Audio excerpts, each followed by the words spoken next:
जय माता दी दोस्तों, शिव शक्ति यूट्यूब चैनल में आप लोगों का बहुत बहुत स्वागत है। मैं उम्मीद करती हूँ आप लोग अच्छे होंगे, खुशहाल होंगे और सभी के घर में माता रानी की मेहर होगी।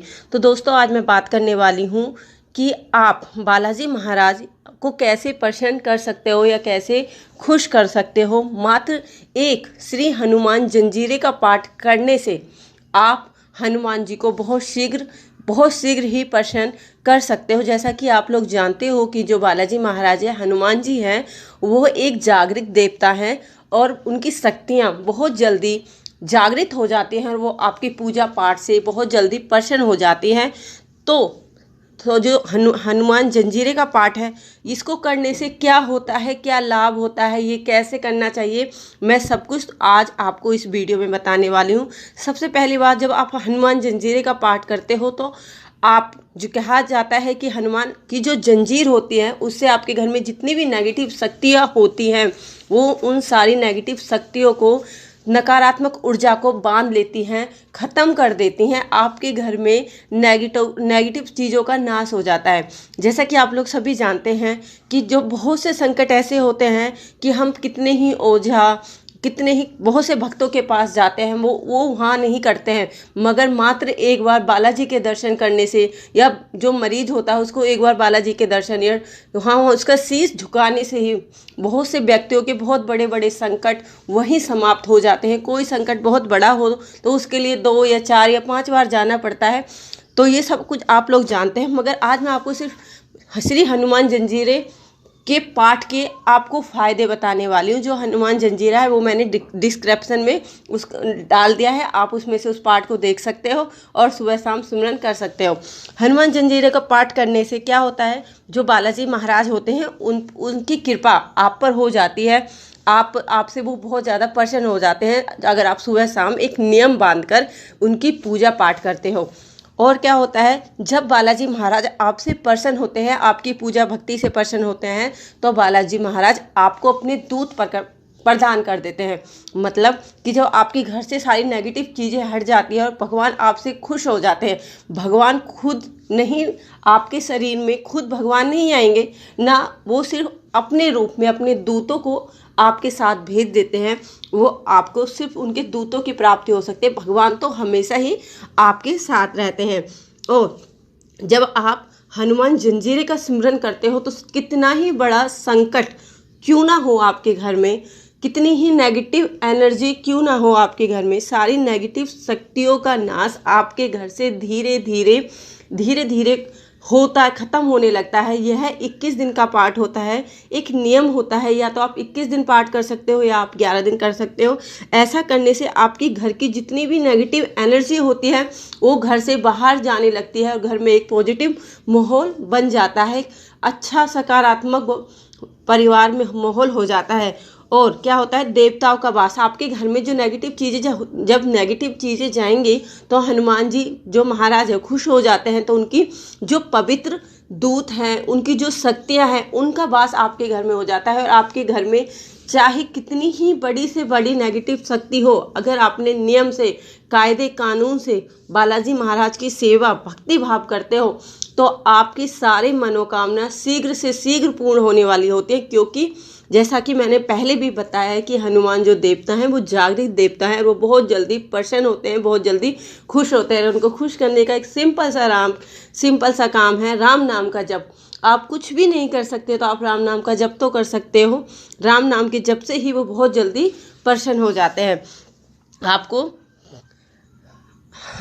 और जब आप पर बालाजी की मेहर हो जाती है तो आपके हाथों से समाज कल्याण भी होने लगता है। सिंपल सी बात है, जब आपके हाथ पर, आपके शीश पर बालाजी के दूत हैं, अगर आप किसी को भभूति भी देते हो तो वो उसको लग जाती है और उसका असर आप देख सकते हो।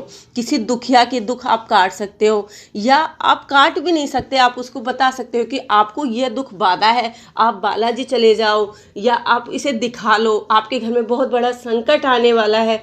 क्योंकि वो उस चरण तक जाने के लिए हमें बहुत पूजा भक्ति भाव करना पड़ता है। और उस टाइम तक पर आप बता सकते हो, जब आप पर उनकी शीश का आपके ऊपर हाथ होगा तो आप उनके संकटों को पहले ही भाप जाओगे। आप आपके घर में जब कोई नेगेटिव चीज़ें आने वाली होंगी उनके बारे में भी आप पता कर लगा सकते हो। पहले ही आपको सपन में या किसी के जरिए बालाजी महाराज आपको बता देंगे कि आपके पे ये संकट आने वाला है और आपको किस तरह से इसका उपचार करना है। तो दोस्तों अब मैं आपको बताने जा रही हूँ कि जब भी आप हनुमान जंजीरे का पाठ करें तो उस समय आपको कौन कौन से नियम करने हैं, किस तरह से इसका पाठ सिमरन करना है, वो सारी विधि अभी मैं आपको बताती हूँ। सबसे पहले आपको रुद्राक्ष की माला लेनी है। आप जब भी जंजीरे का पाठ करें आपको रुद्राक्ष की माला का प्रयोग करना है। तुलसी या किसी और की माला का इस्तेमाल नहीं करना है, आपको रुद्राक्ष की माला का प्रयोग करना है। और आप जब भी ये नियम बनाएं कि मुझे हनुमान जंजीरे का पाठ करना है 21 दिन, आपको पहले संकल्प लेना है कि मैं 11 दिन तक करूंगा या 21 दिन तक करूंगा। जितना आप कर सको, जितने दिन आप कर सको उतने दिन का ही आपको संकल्प लेना है। आपको सुबह शाम क्या करना है, सुबह शाम आपको बालाजी महाराज को भोग देना होता है। भोग में आप क्या देख सकते हो, या तो आप जो गोबर होता है, गाय के गोबर का कंडी होती है, उसको जलाकर अंग्यारी कर उस पर 2 लौंग और 1 बतासे का भोग दे सकते हो। अगर बतासे का भोग नहीं दे सकते तो आप डेली सुबह शाम जैसे आप भोग देना है कुछ घर में भी बना सकते हो। जैसे मीठा हलवा बना लिया, मीठे पुए बना लिए, लड्डू का भोग लगा सकते हो। वो आपकी श्रद्धा के ऊपर है कि आप किस चीज़ का भोग आप देना चाहते हो भगवान को। और जब भी आप पूजा करोगे तो आपको तिलक लगाना है। हनुमान सिंदूर आता है जो, उसका तिलक आपको पूजा करने के समय पहले भगवान को लगाना है, अर्पित करना है। उसके बाद आपको अपने मस्तक पर भी तिलक लगाकर फिर आपको पूजा करने बैठना है। ऐसा नहीं, आपको बिना तिलक के पूजा में नहीं बैठना है। और पूजा करते समय आपको एक लोटे में, शुद्ध लोटे में आपको लोटे को साफ करना है और उसमें शुद्ध जल लेना है।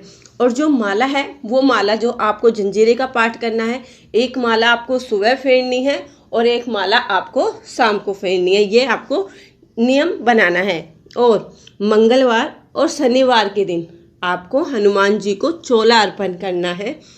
चोला अर्पण करते समय इस बात का आपको विशेष रूप देना, जब चोला चढ़ाते हैं तो सबसे पहले पैर को टच करते हैं, पैर टच करने के बाद फिर ऊपर से नीचे लेके आते हैं। ये हनुमान जी को चोला चढ़ाने का सही विधि है। ऐसा नहीं कि आप सीधा ही मस्तक से ही हनुमान जी को चोला चढ़ा रहे हैं, ऐसे नहीं। सबसे पहले आपको बालाजी के चरण टच करने हैं, उनके पैरों पर लगाना है, फिर उसके बाद ऊपर से आपको नीचे चोला चढ़ाना है।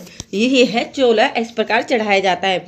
और मैंने समय आपको बता ही दिया है, 21 दिन 41 दिन।